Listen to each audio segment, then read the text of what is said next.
And there's been so much discussion about the referees this season because even in these preseason games, that was something that was in the CBA negotiations. Like, the players wanted the referees to be more consistent. Before the 2026 WNBA regular season has played a single minute of official basketball. The most talked about figures in the league are not the players. They are the officials.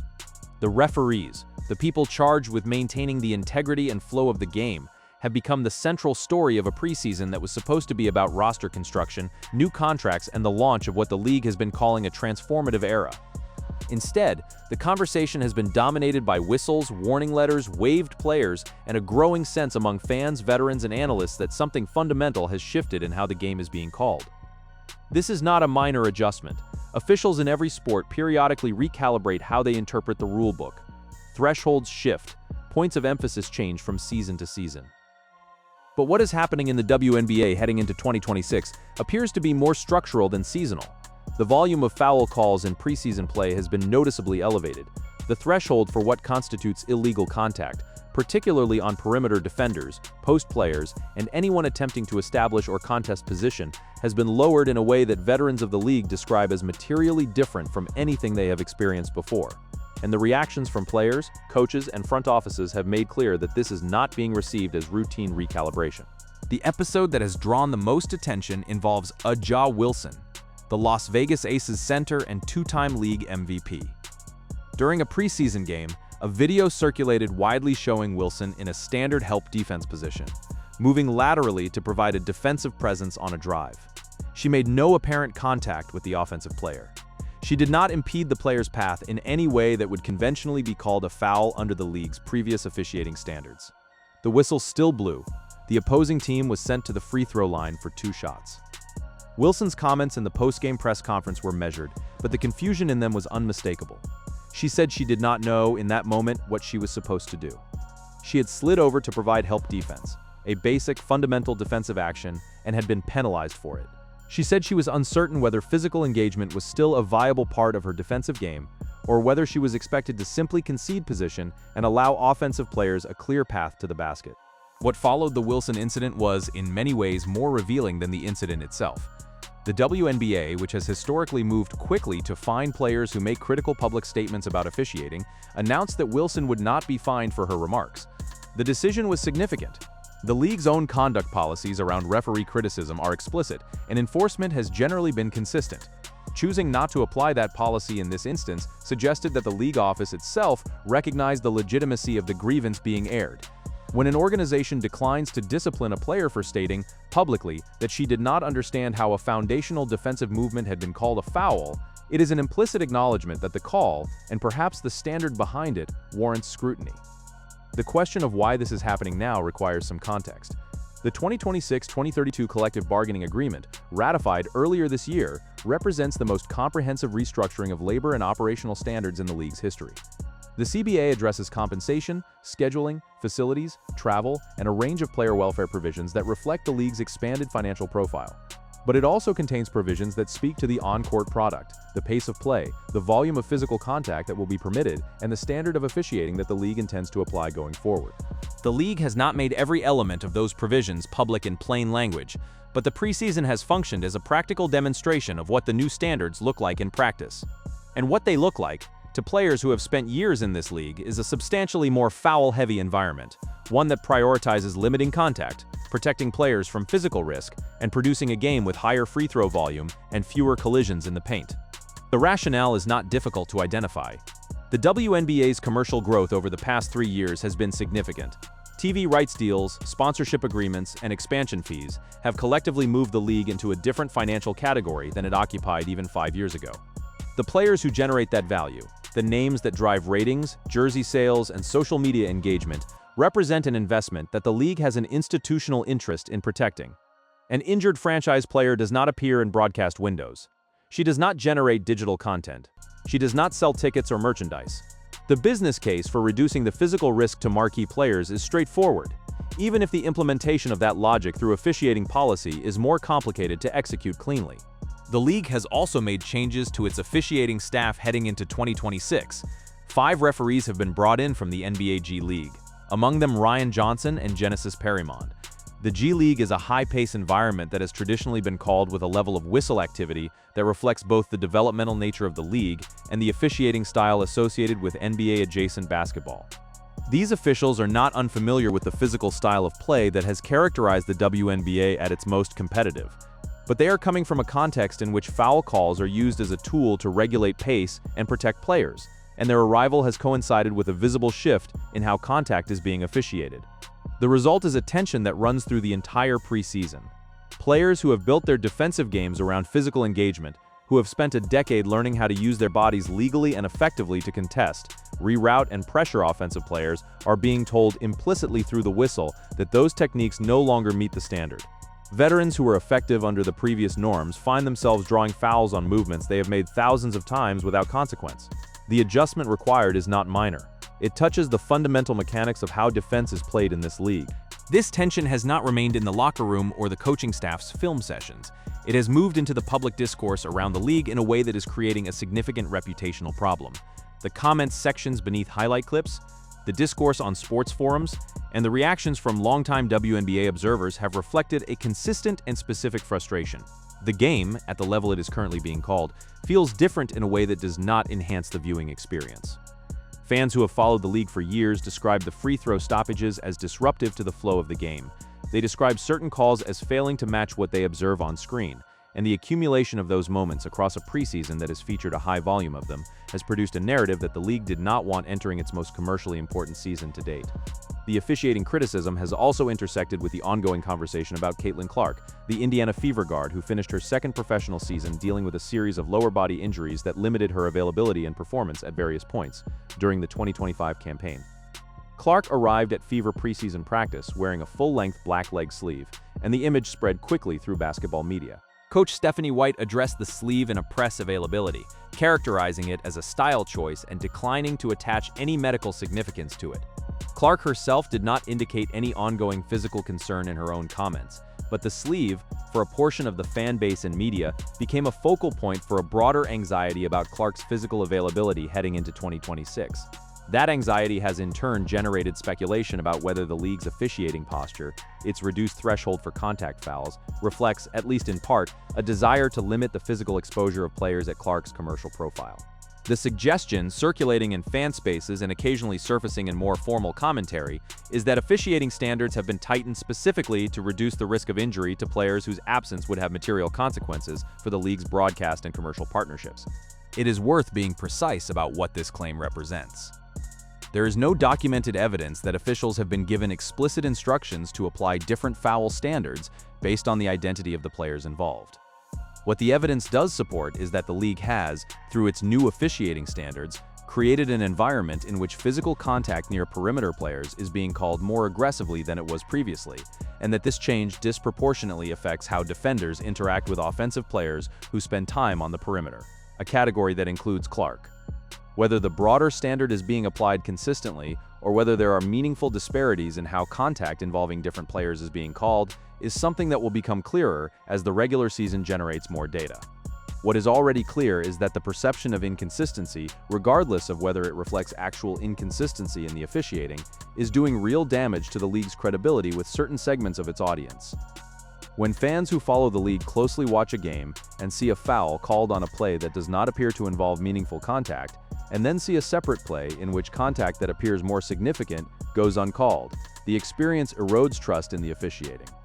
And when that pattern appears, in the perception of those viewers, to correlate with which player is on the ball, the critique shifts from a complaint about officiating quality to something more pointed and more difficult for the league to address.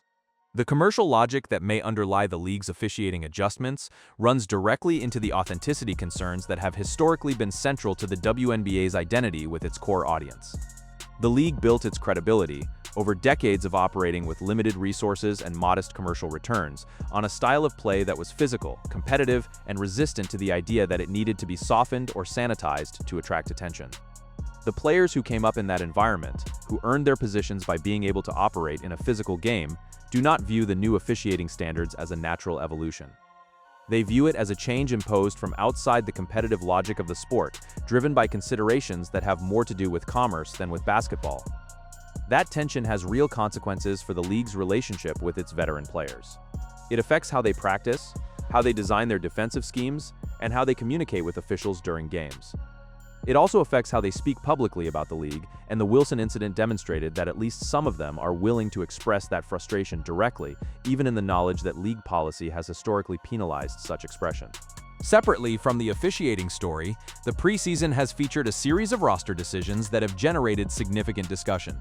The Chicago Sky waived Hailey Van Lith, the 11th overall pick in the 2025 draft, citing a preference for a different style of play.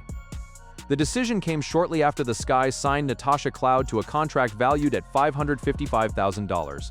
Van Lith, who was entering only her second professional season, was released before getting a meaningful opportunity to demonstrate whether she could adapt to whatever system the Sky are building. The sequence of events, a significant free agent signing followed almost immediately by the release of a young, highly drafted player, drew criticism from those who viewed the decision as prioritizing a short-term roster need over a longer-term developmental investment. The Golden State Valkyries made a roster move that drew similar scrutiny. The team traded for Flau'jae Johnson, a player with a substantial public profile and demonstrated athletic ability, then followed that acquisition by signing Marta Suarez and subsequently waiving Suarez within days. The speed of the reversal suggested either a significant miscalculation in the evaluation process or a shift in organizational direction that happened faster than the roster construction could accommodate. In either case, the outcome was a sequence of moves that, from the outside, appeared to lack coherent logic. These decisions are not unprecedented in professional basketball. Roster construction at any level involves miscalculations, changed circumstances, and decisions that look worse in retrospect than they appeared at the time. But the compressed timeline of the preseason, combined with the already heightened attention on the league, meant that each move was processed through an audience that was already primed to view the league's institutional decision-making with skepticism. The officiating concerns and the roster instability reinforced each other in the public narrative, producing a preseason story that has been more chaotic than the league's leadership would have preferred. The expansion of the WNBA, with Toronto and other new franchises entering the league, was supposed to be the dominant preseason narrative. The addition of new markets, new ownership groups, new broadcast arrangements, and new commercial partnerships represented the clearest evidence of the league's growth trajectory. The Toronto Tempo, scheduled to play the Washington Mystics in one of the early regular season matchups, represents a meaningful expansion of the league's geographic and commercial footprint. That story has not been absent from the preseason coverage, but it has been substantially overshadowed by the officiating debate, the high-profile roster moves, and the injuries that have affected several notable players. Sabrina Ionescu, the New York Liberty guard, sustained an ankle injury during a preseason game against the Connecticut Sun. The injury involved the same ankle that cost her a significant portion of her rookie season, and the Liberty announced she would miss at least 2 weeks of action, including the team's regular season opener. The reaction from Liberty fans was immediate and reflected both genuine concern for Ionescu's health and frustration with the decision to keep her on the floor during a preseason game. The argument that competitive evaluations in preseason play do not justify the physical risk to established players, particularly players with documented injury histories at specific body parts, has been a recurring point of tension in professional sports broadly, and the Ionescu situation brought it directly into the WNBA conversation. The injury also connected back to the officiating debate in a specific way. If the rationale for tighter foul calling is player protection, reducing the physical risk to athletes whose health has commercial and competitive value, then an injury sustained in a preseason game raises legitimate questions about how comprehensively that logic is being applied. Officiating standards govern the contact that occurs within the rules of the game. They do not govern decisions about how many minutes a player recovering from a prior ankle injury plays in a preseason contest. Both questions fall under the broader umbrella of player welfare, and the fact that one of them has received significant attention while the other appears to have been handled in a way that resulted in a significant injury invites a more searching examination of the league's actual priorities. The cultural visibility of WNBA players has continued to expand in ways that move beyond the basketball court and into the broader entertainment and sports media landscape. Angel Reese, the Chicago Sky forward, became a trending topic during a playoff-intensity NBA game between the Detroit Pistons and the Orlando Magic when the arena crowd began chanting her name during play. The incident, roughly 20,000 NBA fans in the middle of a high-stakes game directing sustained attention toward a WNBA player not present in the building, illustrated something about the current moment of the league's cultural penetration that no amount of marketing can manufacture. That level of organic recognition, occurring in a venue and context completely outside the league's own promotional infrastructure, reflects a genuine shift in how WNBA players are perceived within the broader sports landscape. That visibility is both an asset and a source of pressure. The players who carry it face levels of scrutiny and commentary that players in previous eras of the league did not have to manage. Their appearances, their equipment choices, their comments in press availabilities, and their performances in games that officially do not count in the standings are all processed through audiences that are large, engaged, and not uniformly supportive. The online discourse around any major WNBA story, as the preseason officiating debate has demonstrated, tends to be louder, more polarized, and more difficult to contain than the discourse that surrounded the league even 3 years ago. The league's growth has produced an audience that is simultaneously larger and more fragmented than its historical base.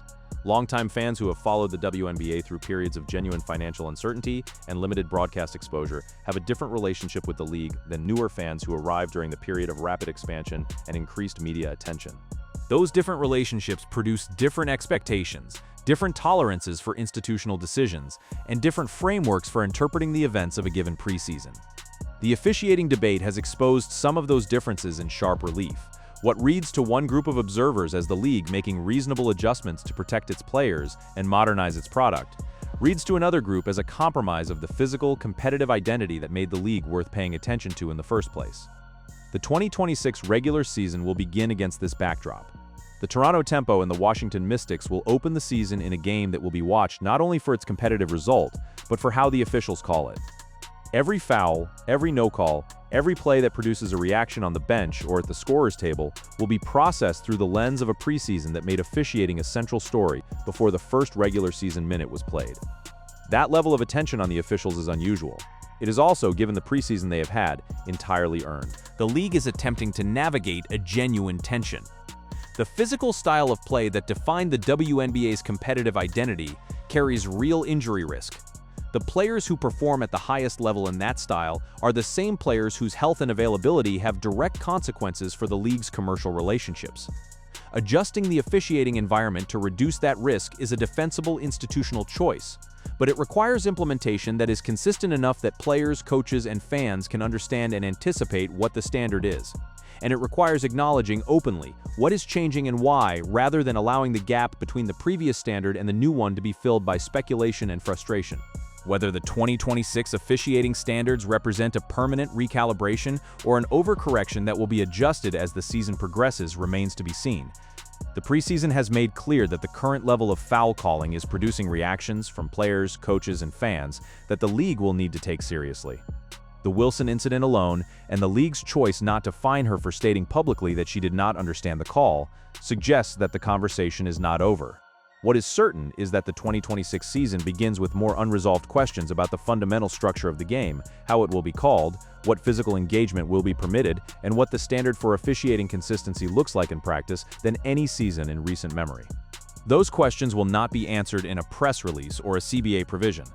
They will be answered on the court, in real time in front of an audience that is larger than ever and paying closer attention than it ever has before.